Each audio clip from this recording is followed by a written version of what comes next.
So you actually need all three areas of focused thinking, intuitive thinking, and analytical thinking to be optimized in order to, as much as you can, proof yourself against scams.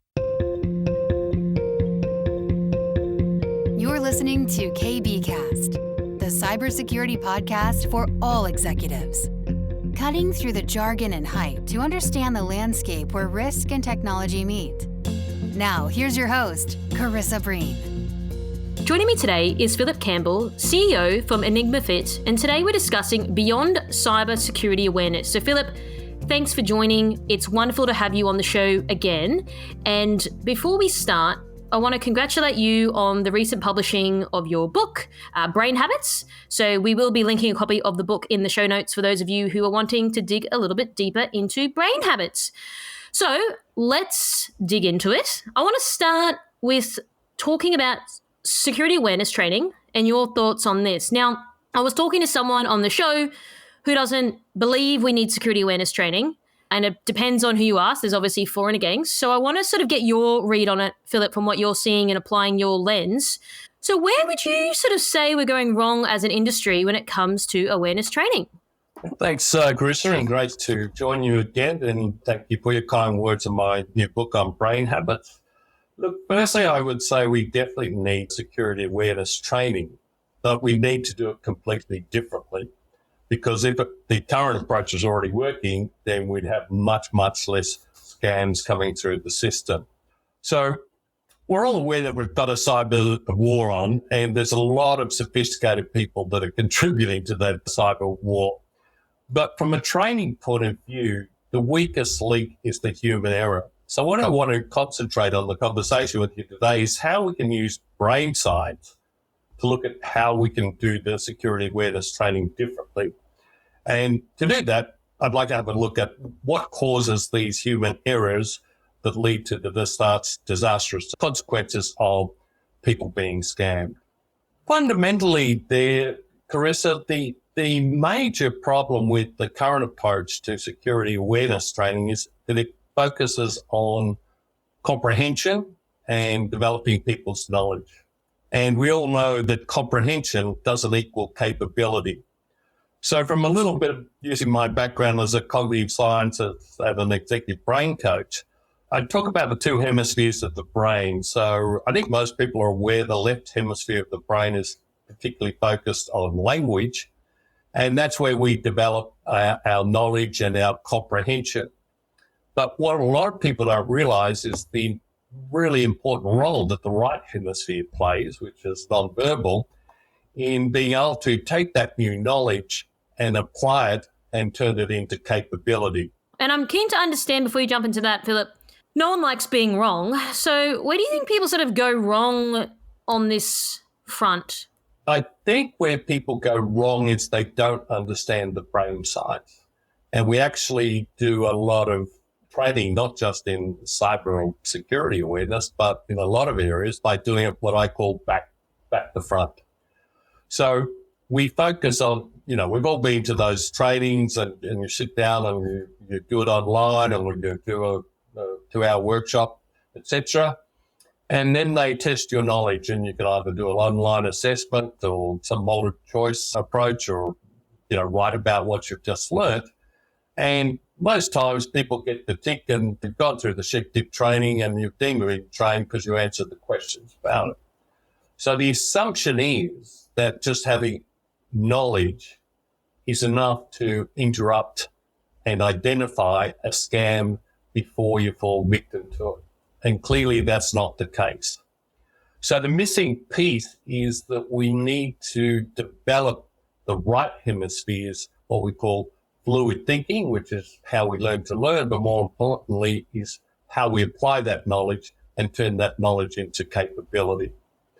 However, to develop the right hemisphere capability, we need to do it in a way that doesn't use language. So we need to give people the development exercises to improve things like their focus thinking, so they become very aware of when they might be distracted and miss a scam, and about 3 or 4 other what I call subconscious thinking habits, which are the domain of the right brain.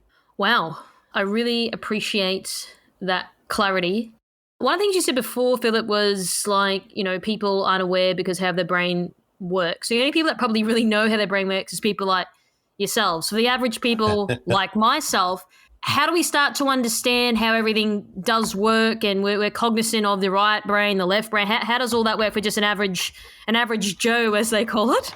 Look, the simplest explanation is if you think of the brain as an iceberg, so part that's sitting above the water, think of that as your conscious mind. And when traditional training happens, you're being communicated to at the conscious mind level. But like a big iceberg, most of that, the brain, is under the surface level. So it's at what we call the subconscious, so below the conscious threshold. What the cyber scammers do is they know how to bypass the conscious mind and trick the conscious mind into thinking there's nothing to see here and keep going. But it's the subconscious brain, the dominant right-hand side, that's the one that can give you the warning. But those warnings come about as a feeling or something's not quite right here. They don't come about as a language, which is the conscious mind. So what we need to do is a bit of what I call brain balance. So you wouldn't go to a gym and jump on a piece of equipment and just exercise the left hemisphere of your body. And when we're doing traditional training, we're just exercising the left hemisphere of our brain. In the gym, you exercise both the left and right side of the bodies, and we just need to complement it with developing the right hemisphere so that our subconscious brain can give us an early warning detection that, hey, you're about to fall victim to a scam. And because if you're not aware of it, then you can't put into play all of that great training in terms of just the knowledge of it, because you're not even aware of you're being scammed, and it's until it's too late and it's over and you've already been scammed. Yeah, look, that's so true, and I think that's what's happening a lot at the moment. There's stuff coming out in the news saying there's a scam epidemic happening at the moment, and I think people are trying to be more mindful of it. But I'm curious then to know, just to so while on this topic, is how do we become more mindful of, is this a scam or not? Because how cyber criminals work is, of course, they prey on emotion, et cetera, to get people or everyday people to click on a link or transfer their life savings to another random account, which is not X Bank. So how do people sort of give that moment of clarity to sort of even just stop what they're doing for a moment before they act? So in my book, Brain Habits, I talk about 10 subconscious thinking habits.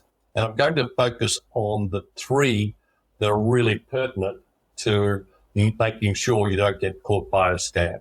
So the first one I want to talk about is the brain habit of focused thinking. And you may have come across a report in The Economist magazine that said people are distracted 28% of their working day.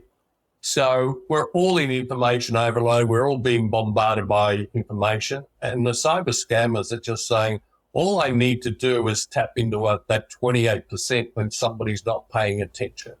And once you're not paying attention to what's coming in, whether it's via an email, whether it's coming in via phone, or whether it's coming in by any other medium, if your brain isn't attending to it, it slips right past your first line of defense.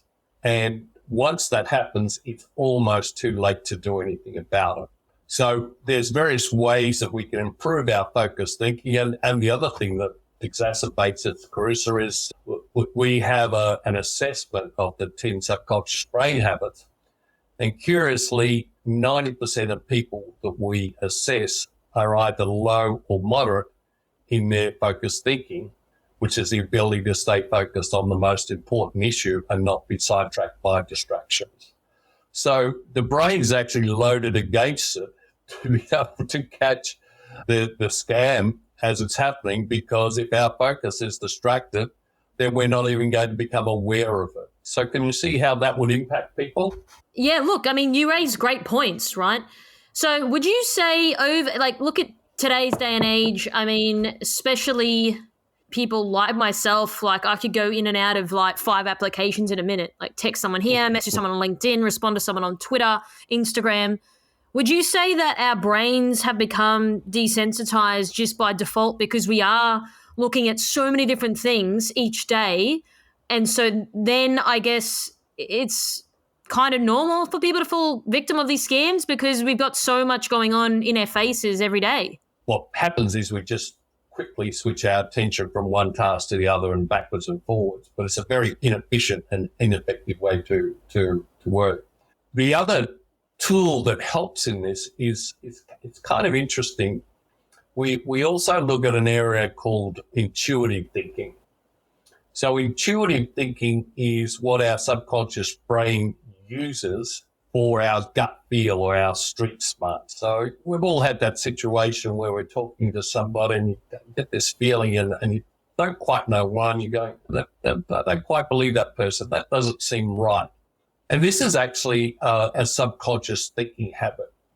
And what we want to do is ensure that that is maximized. So if you think back to World War II and the Battle of Britain, the radar was first coming in there. And what it did was it was able to send out the radar signal, pick up the planes, give early warning to Britain so they were able to get their planes up in the air and defend it. And that's what our intuitive thinking is like. Again, what can happen if somebody has low intuitive thinking? It's like their radar hardly goes out at all. It doesn't catch the incoming scam, and it just goes past and comes and wreaks havoc and devastation. The other one that can happen is that if somebody has moderate intuitive thinking, they send the radar out, they get a ping back and they hear something, but it's a very faint signal.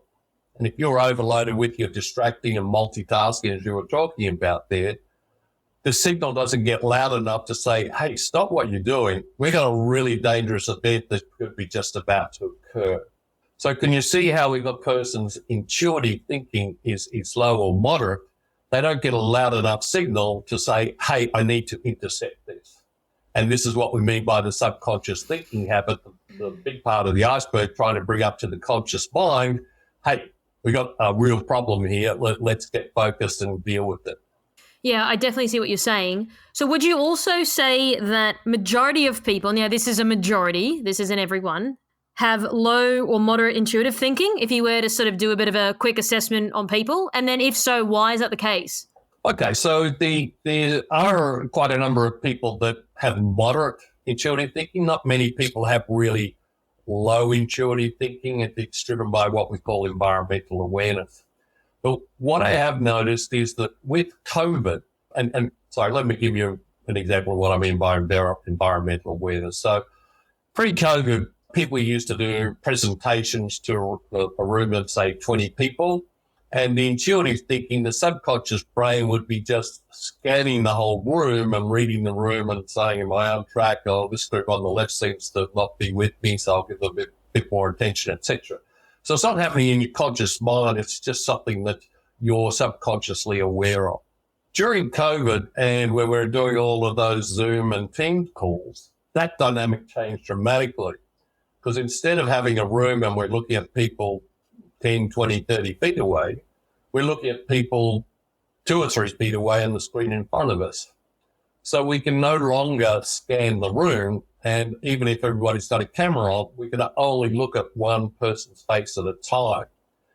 And what's happening there is it's been atrophying the brain's ability to be more environmentally aware, and that underpins the intuitive thinking. So we have noticed that during COVID period, people's intuitive thinking did go down, that radar went down, and it's lower than the average pre-COVID.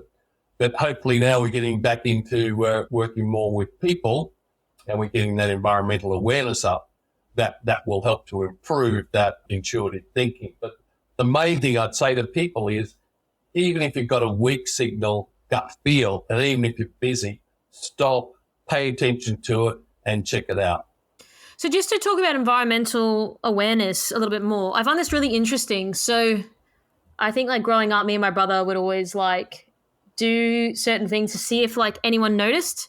So I remember I was working in the bank one day, and I don't know, maybe that's why I love doing the show, because I'm curious. I remember like just making really like loud noises or like slamming my laptop on the desk.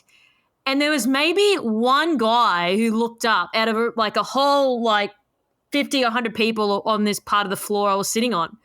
And I was telling my friend about it.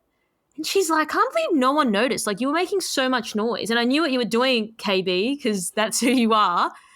But is that having that environmental awareness? Like, obviously, I'm quite sensitive to noises and things like that. So I obviously may pick up on things a little bit more than other people because I'm quite sensitive to those things. But is that an example of environmental awareness? I was just curious to see who would notice that who's consecutively making this noise. Like, clearly, you're on a corporate floor. People aren't really, really loud, but I was. But one person paid attention to what I was doing or was, like, curious to see what the noise was. But everyone else, like, just didn't bother them. Well, you've actually nailed it. And let me give you another example. One of our clients that we tested did have that low to moderate environmental awareness, and they had to go back to the USA for a couple of weeks. And what happened while he was away was his EA rearranged the office, and he came back to the office, and it took him 3 or 4 days to work out that his personal environment of his office had changed a bit. And people were bemused and say, how could you not be aware of it? And that's what I'm saying. If somebody's got low to moderate, it's not a conscious willpower thing.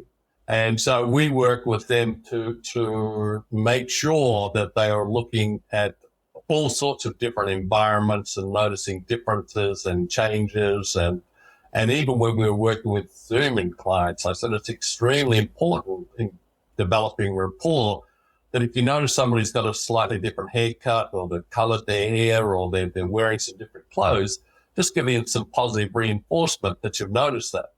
But a lot of people said, oh, I didn't even notice that Mary or Jim had changed these different things on them. So that's exactly what we're talking about.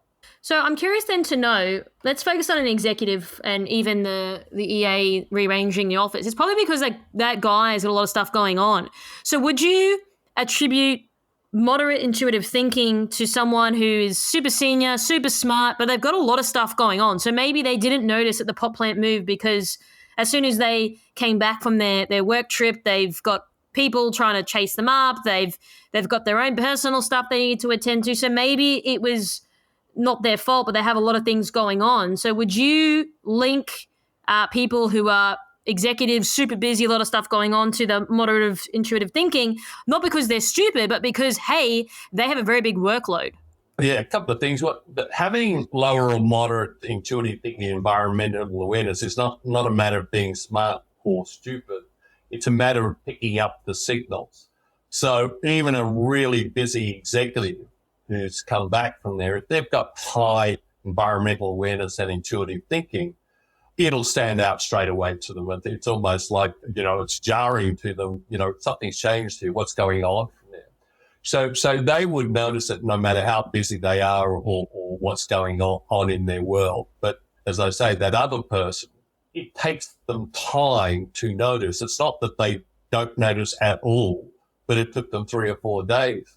And if you look at what a scammer does, they want to catch you, throw you into a moment of urgency, so that if you have low or moderate intuitive thinking, it's too late for you by the time you've missed it because you're already down that rabbit hole. So then I'm curious then to know, would you say in your experience over the years, would you say men have higher intuitive thinking or women, or would you say it's about the same? There's not a great deal of difference in terms of the ability to pick up a signal. But what I have noticed is that women will pay more attention to it than men. So funnily enough, you know that saying, trust your gut. And women tend to, and this is anecdotal, we haven't tested scientifically, but anecdotally when we talk to men versus women about it, this is what comes up. And so they pay much more attention to that signal. And the interesting things with people that I've spoken to who have been scammed is they'll often say, you know what, Phillip, you're right. Something just didn't feel right, but I still went ahead anyway. And that's what the scammers are relying on. So, and particularly to your other point, if somebody's really busy and they're trying to multitask and do different things, then there's so much noise from all the activity and information bombardment going out that it almost drowns out the intuitive gut feel signal. And again, think of it as a gut feel signal as your subconscious brain, which processes information in parallel as pictures, diagrams, relationships, versus the conscious mind processes information serially because it's dealing with language, one word after another, a sentence after another, etc. So subconscious thinking, habit of intuitive thinking, brain subconscious trying to say, hey, I've detected something's not quite right, but because it doesn't have a language center, it can't tell the conscious mind that. So it communicates to the conscious mind with a feeling or a sense of something. So it's very different ways of communicating. But as I say, on average, I find most women tend to pay much more attention to the signal, whereas the men kind of put it to one side too quickly. So would you say on that note, more men are being scammed than women simply based on what you just said? I mean, generally speaking, of course. Not necessarily, because there's a third subconscious thinking habit that comes into it. And that's the subconscious thinking of analytical thinking. So if we're going to take through a progress, if the focus isn't there, you get through the first layer of defense. If the intuitive thinking isn't there, it gets through the second layer of defense.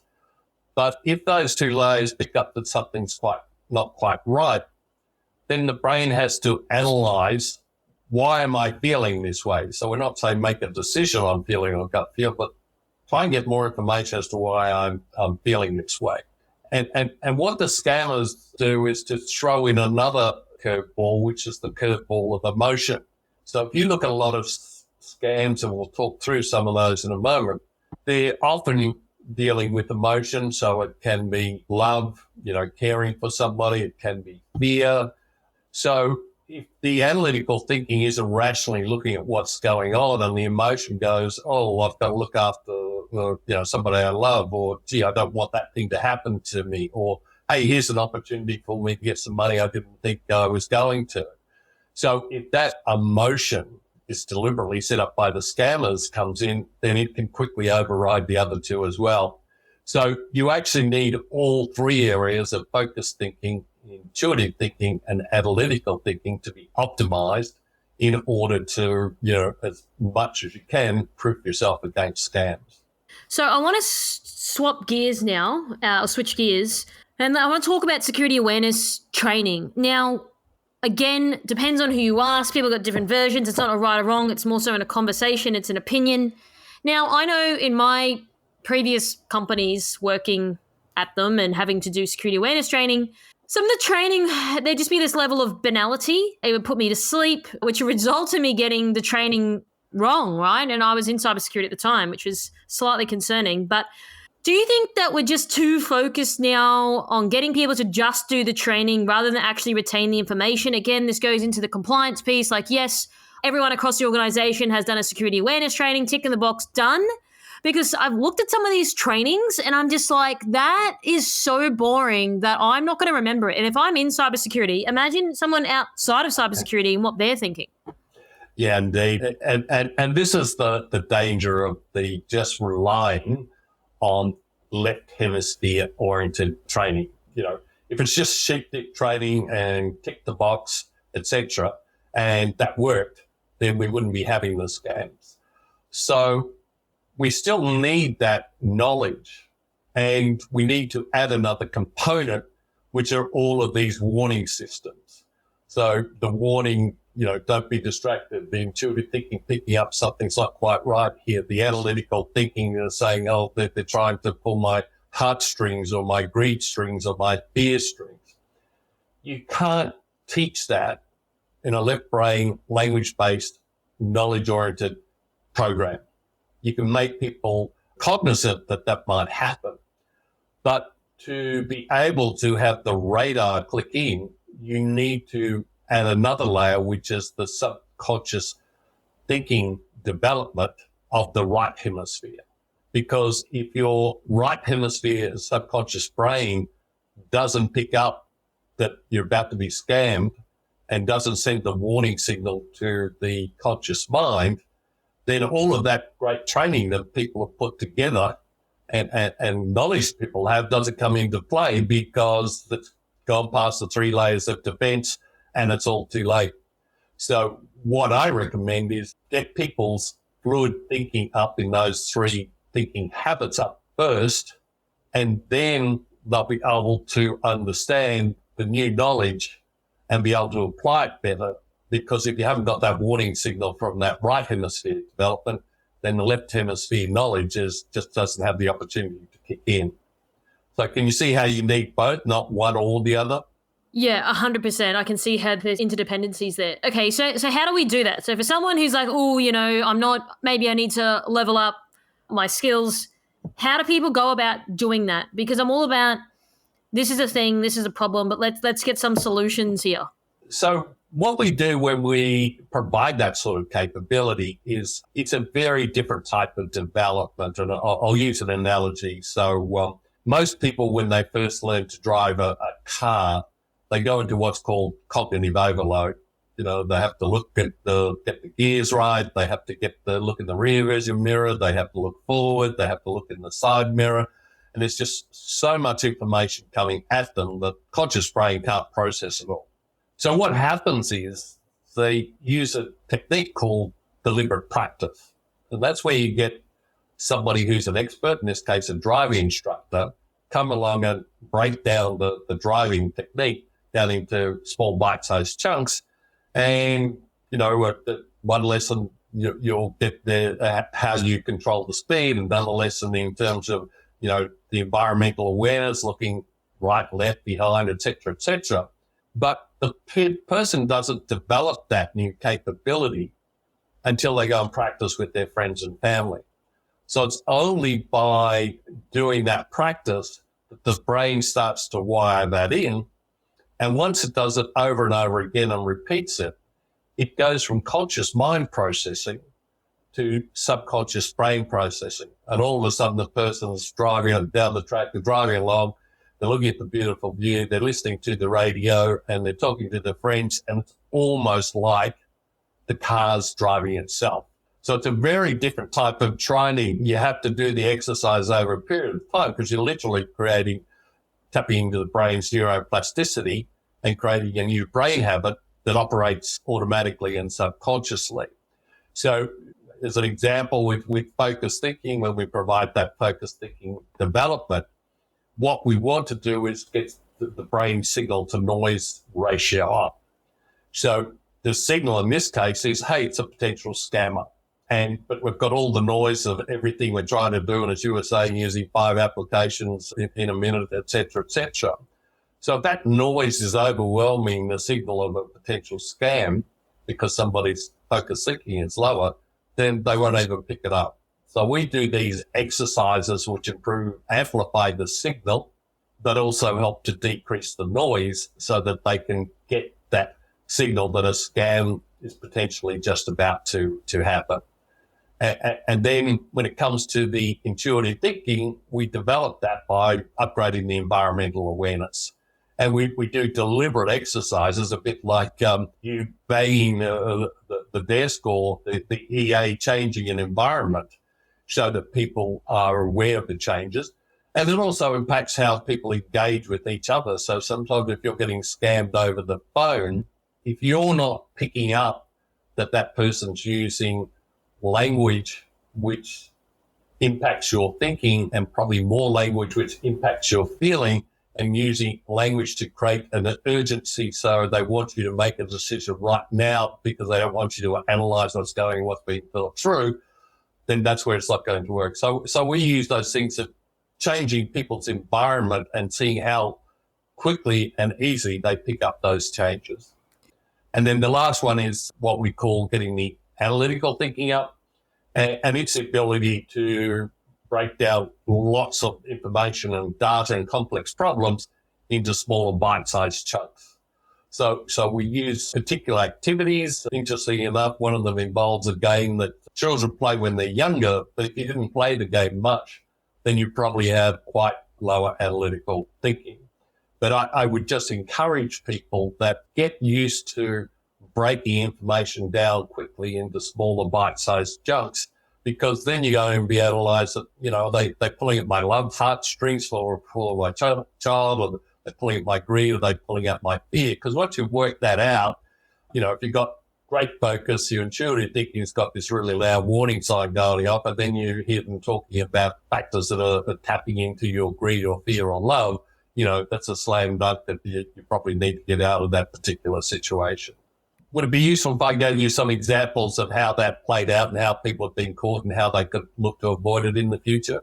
Yeah, please. They're not in cybersecurity, but they're pretty savvy when it comes to technology. And they got this phone call from a person that sounded legitimate, and they knew just enough about them to make it sound reasonable. And unfortunately, our colleague was in the middle of something busy, and the phone call said, "Oh, look, there's something urgent with your account, which we need to fix up straight away." And they said, "Oh, okay, blah, blah, blah." Before they know it, they'd given them 2 pieces of crucial information, and they were gone. And again, they said afterwards, "I kind of knew that something wasn't quite right, but I was busy. I didn't stop and focus on it. I didn't analyze what was going, and I came in hook, line, and sinker." And they were really mad at themselves because they, of all people, knew that should be the case there. And then you get the other scams, going around the moment. "Mum, can you put $300 in my bank account because I'm at the shopping centre and I haven't got my credit card and I need to be able to pay it." And it's all done by text, so the voice isn't there, and the daughter doesn't get any money on that. So in that case, the focused thinking is that defence is dropped because it seems like it's your daughter. The intuitive thinking, "Oh, well, I've given her money before, so that's an unusual thing."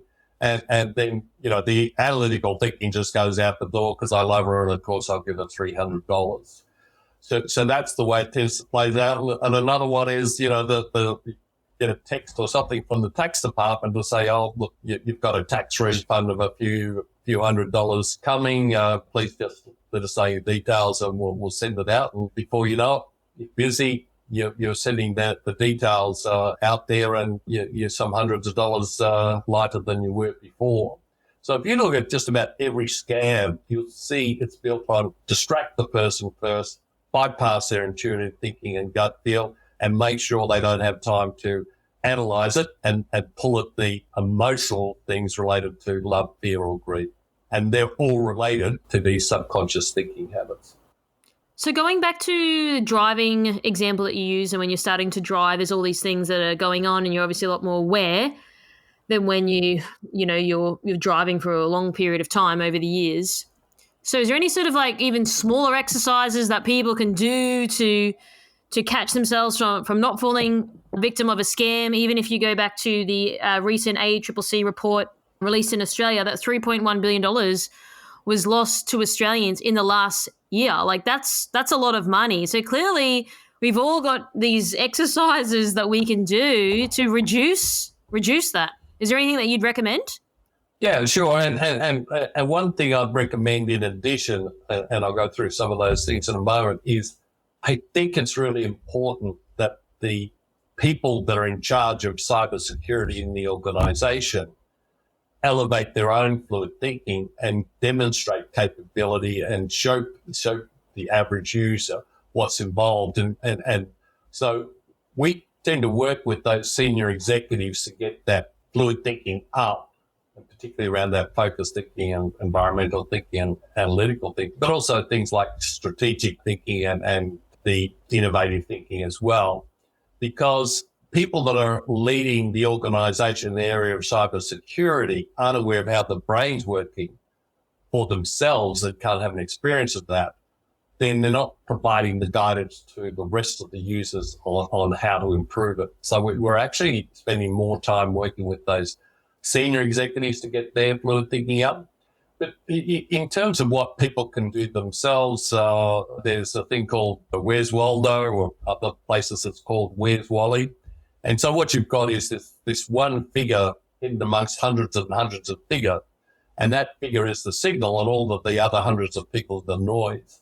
So you can do something like that just to start developing and rewiring your brain so that signal gets improved. And then if you want to get really good at it, then we can do additional things on that as well.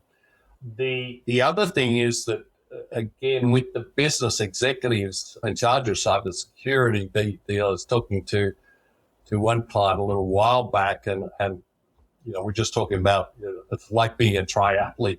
You have to be good at swimming, at riding the bike, and at running. And he said, look, I feel as though we're one person that needs to be good at all those things. So I feel the scammers have somebody who's elite at swimming, somebody else who's elite at riding the bike, and somebody else who's elite at running. And I'm trying to compete against all three people that have a bit of a break from each other. So they were really saying that ability to be at the top of your game from a subconscious thinking habit is something that's helping them and their team to stay ahead of the scammers. So, Phillip, is there any sort of closing comments or final thoughts you'd like to leave our audience with today? We need to take a brain balance approach. We need to engage the right brain in training and development to detect the signal, because if we don't detect the signal, then all the left brain training of what to do once you get the signal doesn't come into play. So the two key takeouts are get that brain balance, make sure that you're giving your people that subconscious thinking development, that fluid thinking development, so they can detect the signal, and also that the executives that are leading it are operating at their highest level, because we all know that the scammers know a lot about the human brain and how it works, and unfortunately you're fighting at one hand tied behind the back, because they're continually looking at how the brain works and how they can bypass the defense mechanism. So it makes much more sense that the executives in cybersecurity understand how the brain works so they can combat the scammers. Thanks for tuning in. We hope that you found today's episode useful and you took away a few key points. Don't forget to subscribe to our podcast to get our latest episodes. This podcast is brought to you by MercSec, the specialists in security, search, and recruitment solutions. Visit mercsec.com to connect today. If you'd like to find out how KBI can help grow your cyber business, then please head over to kbi.digital. This podcast was brought to you by KBI.media, the voice of cyber.